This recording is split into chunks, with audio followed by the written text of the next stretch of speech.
قائمہ کمیٹی برائے پارلیمانی امور نے بھارت کے حالیہ اقدامات کے خلاف قرارداد مذمت منظور کر لی۔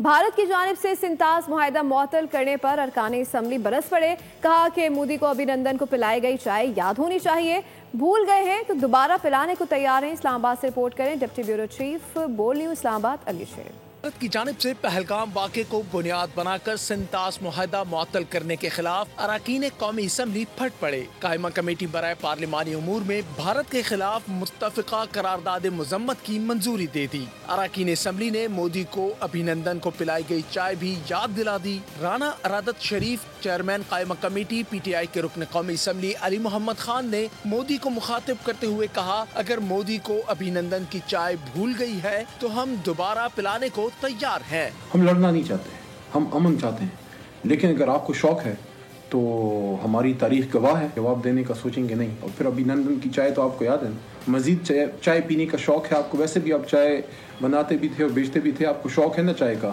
مودی صاحب آپ کو چائے علی محمد پلاتا ہے، مقبوضہ کشمیر ہے، پاکستان کا حصہ ہے، لیکن جو مقبوضہ کشمیر میں ہوا ہے ہم اس کی مذمت کرتے ہیں۔ مسلم لیگ نون کے ارکان قومی اسمبلی نے کہا، ہم آپس میں پانی پر لڑ رہے ہیں جبکہ بھارت ہم سب کا پانی بند کرنے جا رہا ہے۔ ہندوستان نے سندھ طاس معاہدے کے بارے میں بات کی ہے، اسے تمام قوم کے لوگوں کو کان کھڑے ہونے جانا چاہیے کہ دشمن جو ہے ہمارا پانی بند کرنے کے منصوبے بنا رہا ہے اور یہاں ہم آپس میں الجھے ہوئے ہیں۔ تو میں سمجھتا ہوں کہ انڈیا کا یہ جو چھپا ہوا چہرہ تھا، پہلے بھی عیاں تھا لیکن تھوڑا سا ڈھکا ہوا تھا، اب وہ چہرہ کھل کے سامنے آ گیا۔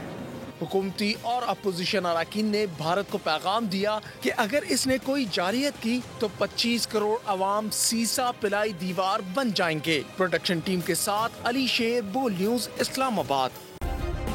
سبسکرائب کریں اور بیل دبائیں تاکہ کوئی خبر رہ نہ جائے۔